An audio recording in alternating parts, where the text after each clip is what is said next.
देखो स्टेटमेंट में क्या कहा गया है, Darboux theorem, if f is a bounded function defined on closed interval a to b, then for each epsilon greater than 0 there corresponds delta greater than 0 such that क्या होगा बच्चों, हर partition के लिए for each partition p of closed interval a to b, UFP जब आप निकालोगे ना, अपर सम जब निकालोगे तो वो लेस देन रहेगा किससे, अपर इंटीग्रल प्लस एप्सिलॉन से। ये आपको प्रूव करके दिखाना है फर्स्ट पार्ट में, और सेकंड पार्ट में क्या प्रूव करना है, जो लोअर सम आएगा p पार्टीशन के रिस्पेक्ट में फंक्शन का LFP वो ग्रेटर देन होगा लोअर इंटीग्रल माइनस एप्सिलॉन से, ठीक है। और साथ में हमने ले लिया जो पार्टीशन p है उसका जब आप नॉर्म ले रहे हो वो लेस देन है डेल्टा से। लेस देन डेल्टा मतलब हर सब इंटरवल की जो लेंथ है उसका मैक्सिमम तो है नॉर्म p, है ना, और वो मैक्सिमम भी लेस देन है डेल्टा से। इसका मतलब हर सब इंटरवल की जो लेंथ है वो लेस देन है डेल्टा से, ये दे रखा है उसमें। प्रूफ स्टार्ट करते हैं इसका।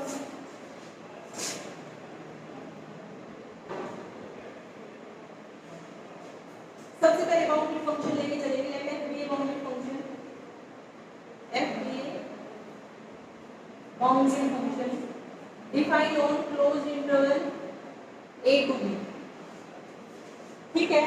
एफ बाउंड्री फंक्शन लेके चले जो कि closed interval a to b पे डिफाइन किया गया है। उसके बाद बच्चों बाउंडेड फंक्शन है तो बाउंडेड फंक्शन की डेफिनेशन का यूज किया गया है। बाउंडेड फंक्शन है तो क्या डेफिनेशन होती है, हाँ, कोई रियल नंबर ऐसा जरूर एग्जिस्ट करेगा के such that mod fx is less than k for all x belongs to closed interval a to b, है ना। तो यहाँ पर उसकी डेफिनेशन का यूज किया गया है। अगर बाउंडेड फंक्शन है therefore by definition of bounded function there exists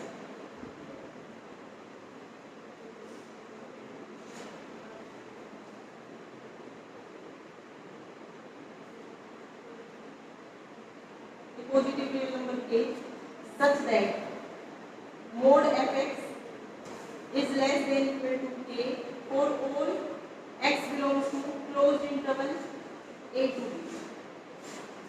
लिख सकते हो बच्चों।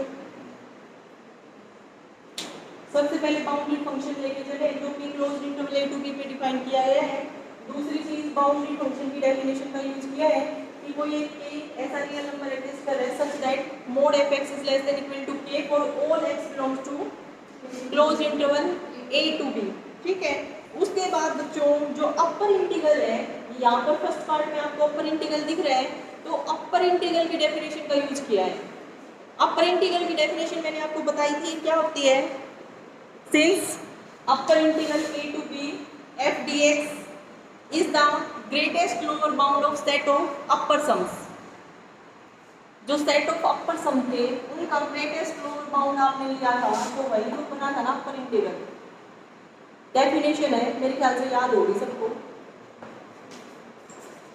क्या किया इससे नेक्स्ट स्टेप पे, फर्स्ट स्टेप पे सिर्फ उसने बाउंडेड फंक्शन लिया है, बाउंडेड फंक्शन की डेफिनेशन लगाई है, और सेकंड स्टेप पे क्या कर रहा है, यहाँ पर हमें फर्स्ट पार्ट में क्या प्रूव करना है, ये दिख रहा है ना अपर इंटीग्रल, तो अपर इंटीग्रल की डेफिनेशन का यूज किया है। सिंस जो अपर इंटीग्रल होता है आपका a to b f dx is the greatest lower bound, ये ग्रेटेस्ट लोअर बाउंड होता है किस सेट का, सेट ऑफ अपर सम्स का, of the set of upper sums.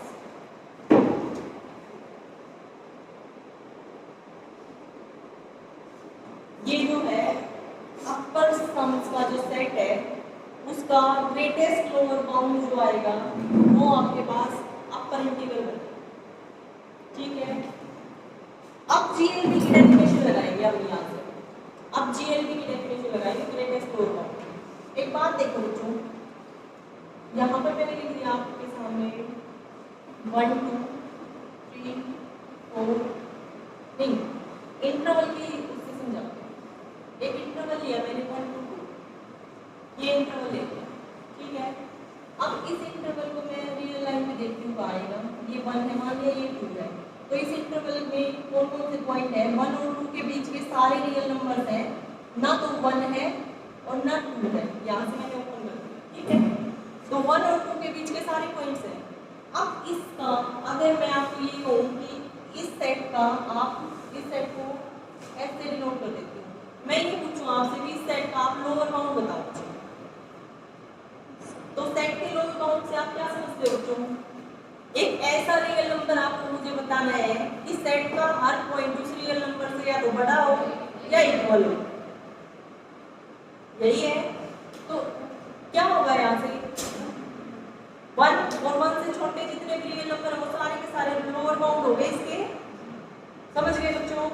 1 और 1 से छोटे जितने भी रियल नंबर्स हैं वो सारे के सारे लोअर बाउंड हो गए इस सेट के। क्यों हो गए? क्योंकि 1 लिया मैंने, 1 अगर आप चेक करोगे तो 1 से इस सेट का हर एलिमेंट या तो बड़ा है या इक्वल है, इक्वल भी नहीं है यहाँ पे, तो सारे बड़े हैं, है ना। तो लोअर बाउंड तो ये बन गया। अब 1 लोअर बाउंड बन गया तो 1 से इधर वाला आप कोई भी नंबर ले लो, मान लिया 0 ले लिया मैंने, 0 से भी तो सेट का हर एलिमेंट बड़ा है, तो 0 भी लोअर बाउंड हो गया। तो 1 और 1 से छोटे जितने भी रियल नंबर हो सारे के सारे आपके क्या हो गए? लोअर बाउंड, है ना।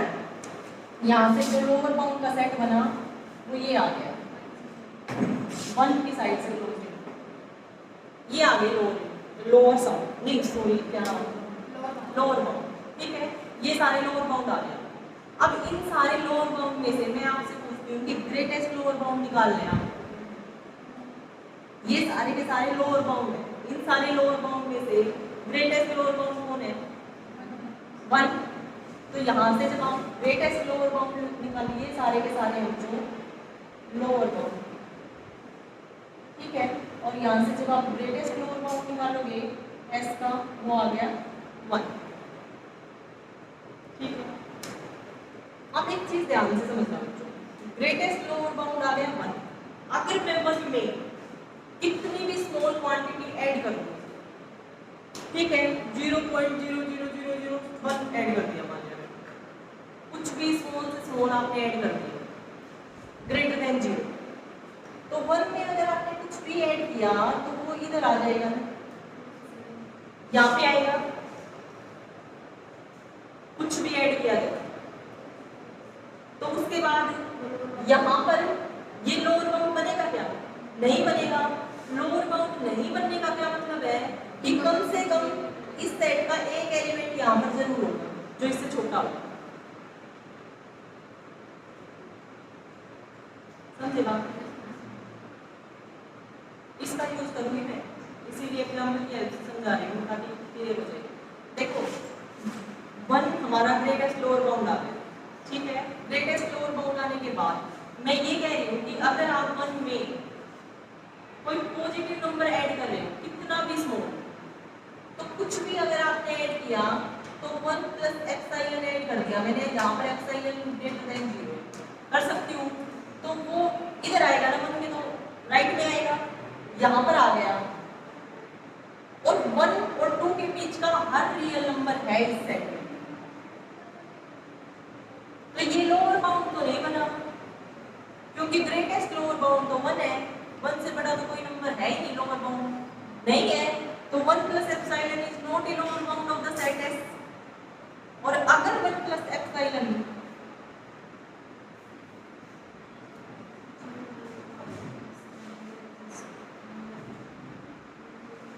अगर ये लोअर बाउंड नहीं है बच्चों तो नॉट ए लोअर बाउंड की डेफिनेशन लगा दो, क्या आएगी?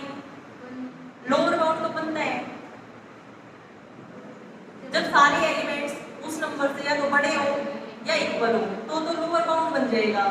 अब नहीं बन रहा है लोअर बाउंड, इसका मतलब एक एलिमेंट तो कम से कम आपको ऐसा मिला होगा ना जो इससे छोटा होगा, ठीक है।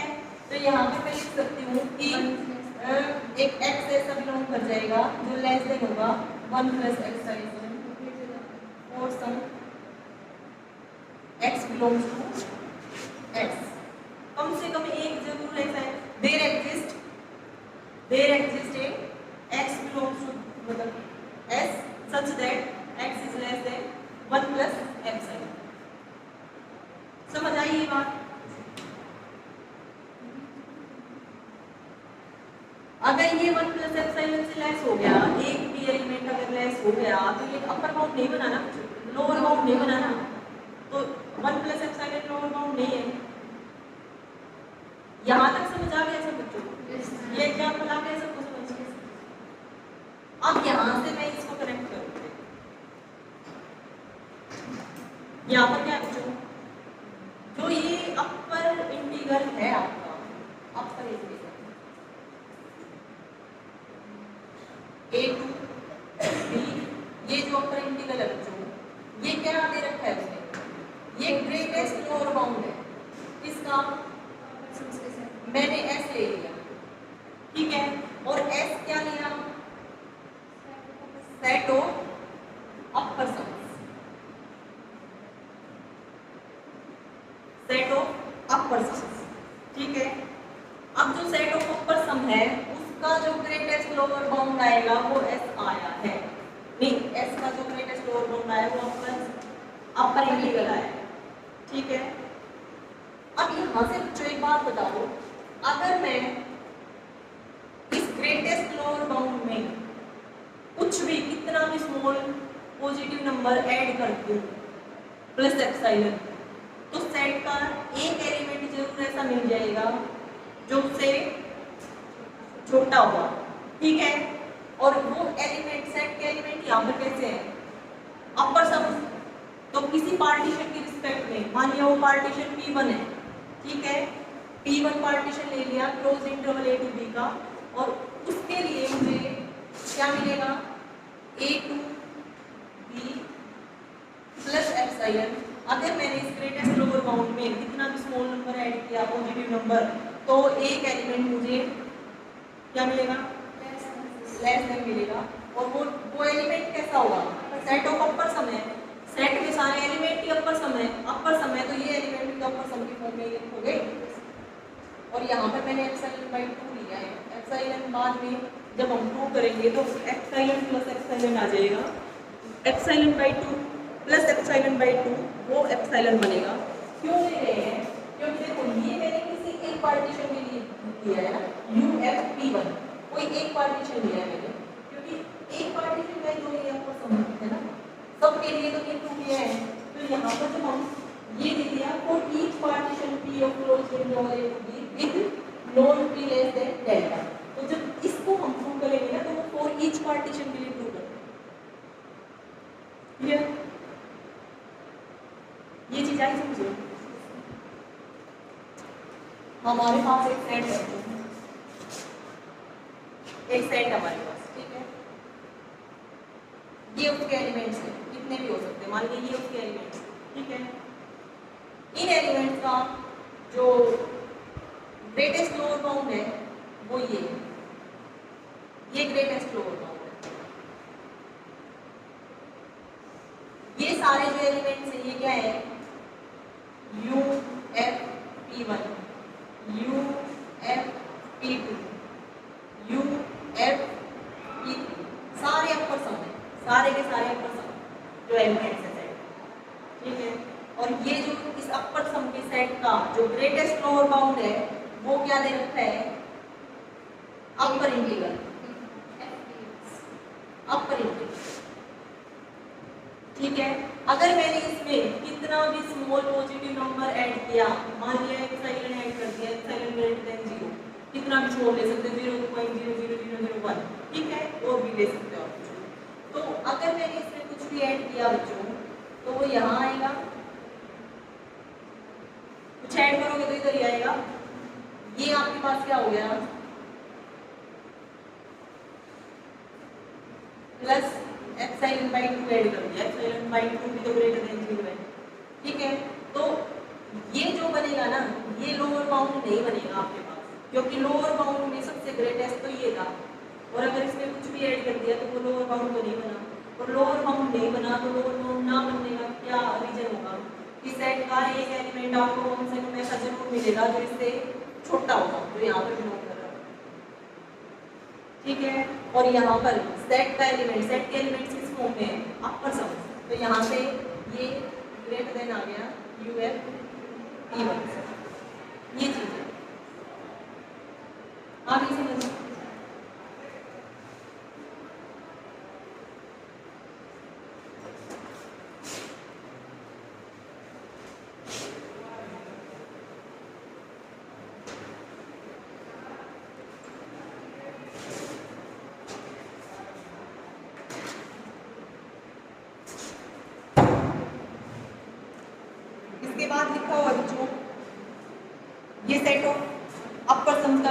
लोअर बाउंड देखो for each epsilon greater than 0 देखो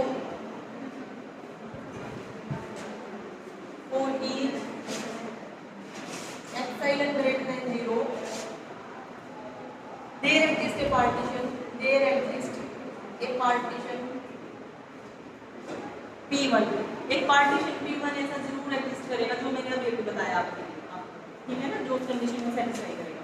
तो P1 पार्टीशन क्या ले लिया, P1 is equal to x0 x1 x2 up to xp तक, ये P के इक्वल है और A to B such that जो किस कंडीशन को सेटिस्फाई कर देगा, UFP1 less than upper integral plus epsilon by, ये आगे सबको समझ सकते हैं, यहाँ तक आगे सबको समझ सकते हैं। सिर्फ अपर इंटीग्रल की डेफिनेशन लगाई है, उस डेफिनेशन का यूज किया है, उसके बाद GLB है तो GLB का की डेफिनेशन, ठीक है बच्चों। इसको इक्वेशन नंबर 1 बोल दिया। The partition P1 has P+1 points including A and B। इस पार्टीशन P1 में कितने एलिमेंट्स हैं, 1 टू P तो ये हो गए और एक ये रहा, तो P+1 एलिमेंट हो गए ना, यहाँ पर इसको मैंने इक्वेशन नंबर 1 बोल दिया। इस P1 पार्टीशन में P+1 पॉइंट्स हैं including A and B, A इसके इक्वल और B इसके इक्वल है।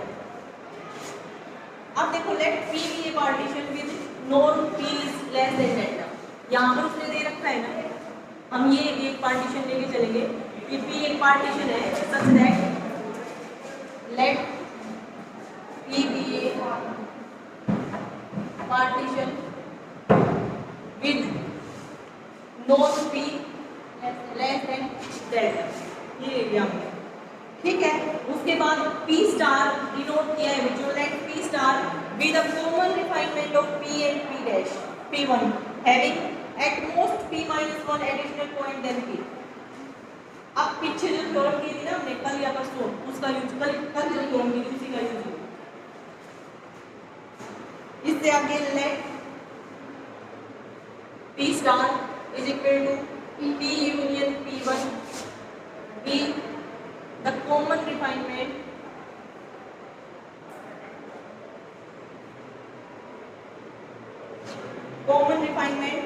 of P and P1 having at most, है ना, at most P-1 additional points then P, ठीक है। अब देखो ये आ गया बच्चों, इसके बाद क्या किया हमने, जो कल थ्योरम की थी ना उस थ्योरम का यूज कर लेना है, बस कल जो थ्योरम की थी उस थ्योरम का यूज कर लेना है। कल थ्योरम जो की थी, जो अभी लिखवाई थी मैंने आपसे, क्या थी थ्योरम आपके पास, अगर P डैश एक रिफाइनमेंट है P की containing P points more than P and mod fx is less than equal to k for all x belongs to closed interval a to b, then इसका जो second part था वो क्या था, UFP is greater than equal to UFP dash greater than equal to UFP minus 2pk delta where norm P less than equal to delta था, ठीक है। तो यहाँ पर जो पॉइंट्स है वो कितने एक्स्ट्रा है, P-1 पॉइंट्स एक्स्ट्रा है, वहाँ पर P पॉइंट मोर देन थे ना, तो P की बजाय यहाँ पे क्या आ जाएगा P-1, उसी थ्योरम का यूज किया बच्चों, by using the theorem statement लिख देनी है आपको, ठीक है, जिसका यूज कर रहे हो। यहाँ से आपके पास क्या आ जाएगा, UFP minus 2k P-1 delta less than equal to UFP star less than equal to UFP1। ये थ्योरम की स्टेटमेंट यूज की है हमने डायरेक्ट, ठीक है। अगर आपको याद है तो आप इस रिजल्ट का यूज कर लोगे यहाँ से। अब उसके बाद देखना बच्चों, UFP1 तो लेस देन आया हुआ है इससे इक्वेशन 1 में, यहाँ पर ये लेस देन हो जाएगा, ठीक है।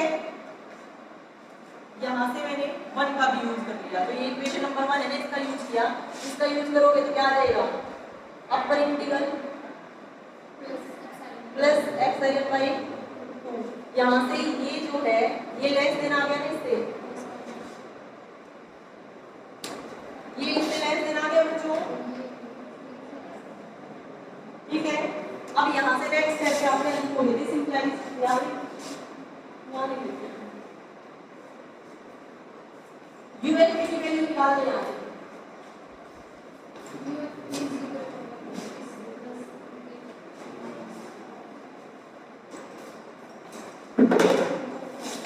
यहाँ से जो हम लिख सकते हैं this implies ULP less than -2k p minus 1 delta less than upper integral f dx plus epsilon by 2, ये आ गया। नेक्स्ट स्टेप पे क्या लिखोगे ufp less than upper integral plus epsilon by 2 और इसको भी ले ले राइट में तो plus 2k p minus 1 delta, ये आ गया बच्चों, ठीक है। आप देखो जो प्रूव करना था उसमें क्या था, उसमें अपर इंटीग्रल जो था प्लस एप्सिलॉन था, है ना, लेकिन हमारे पास क्या आ गया, ये टर्म और आ गई। अगर इस टर्म की बजाय एप्सिलॉन बाय 2 आ जाए तो epsilon by 2 plus epsilon by 2 epsilon बन जाएगा, तो अब डेल्टा पे डिपेंड करेगा, ठीक है। तो एप्सिलॉन ग्रेटर देन 0 के बदले में हमें एक डेल्टा ग्रेटर देन 0 ऐसा मिल जाएगा, जो देखो डेल्टा को मान के चल रहे हो, क्या मान के चलोगे, याद करने की जरूरत नहीं है, इसको आप पुट कर दो लेस देन एप्सिलॉन बाय 2, यही चाहिए आपको, एप्सिलॉन बाय 2 चाहिए है, तो ये less than epsilon by 2 put कर दिया। यहाँ से डेल्टा की वैल्यू निकालो, डेल्टा की वैल्यू क्या आ जाएगी epsilon less than epsilon bye 4 k p minus upon में इनटू p माइनस, ये मान के चल पड़ो, ये उसके पहले स्टेप में मान रखना है, late delta less then epsilon bye 4k into p minus, ठीक है। आपको याद रखने की जरूरत नहीं है, अब बाद में आपका ये आ जाएगा, उसके बाद ये देख लो कि आपका प्रूफ कंप्लीट कब होगा, जब यहाँ पे इसकी बजाय एप्सिलॉन बाय 2 आ जाए, ठीक है। और ये एप्सिलॉन बाय 2 इसको आप लेस देन मान के चल पड़ो एप्सिलॉन बाय 2 से, और यहाँ से आपके पास डेल्टा आ गया less than epsilon bye 4k p minus 1, इसकी वैल्यू फिर यहाँ पे पुट कर दोगे, पुट करने के बाद क्या आ जाएगा epsilon by 2 plus epsilon by 2 और हो जाएगा एप्सिलॉन, ये हो जाएगा। तो कंप्लीट सेकंड पार्ट आपको ट्राई करेंगे, ठीक है। स्टेप्स ध्यान रखो, क्या क्या स्टेप थे। फर्स्ट स्टेप था बच्चों हम बाउंड्री फंक्शन लेके चले, ठीक है। फिर बाउंड्री फंक्शन की डेफिनेशन लगाई, बाउंड्री फंक्शन की डेफिनेशन लगाई, उसके बाद अपर इंटीग्रल की डेफिनेशन लगाई, अपर इंटीग्रल की डेफिनेशन ये लिख दी। अपर इंटीग्रल की डेफिनेशन लिखने के बाद यहाँ पर जीएल भी है ना, फिर ग्रेटेस्ट लोअर बाउंड की डेफिनेशन लगा दी, ठीक है। ये मान लिया आपने कुछ भी इसमें ऐड कर दिया तो लोअर बाउंड नहीं बनेगा, तो वहां से ये डेफिनेशन लगाई, और फिर क्या किया, जो कल जो थ्योरम की थी उस थ्योरम का यूज कर लिया, उस थ्योरम का यूज करके यहाँ से ufp minus 2k p minus 1 delta less than आ गया upper integral plus epsilon by 2, इसको ले आए इधर, यहाँ से आप डेल्टा को मान लो, डेल्टा ग्रेटर देन 0 तो आएगा ही यहाँ से, ठीक है। और डेल्टा को आप मान लो less than, let delta less than इससे है, और फिर ये वैल्यू ले जाकर यहाँ पर पुट कर दो, ये आ जाएगा एप्सिलॉन बाय 2, ये एप्सिलॉन बाय 2 पहले था ही, तो जो प्रूव करना था वो प्रूव कंप्लीट, ठीक है। सेकंड पार्ट खुद ट्राई करो।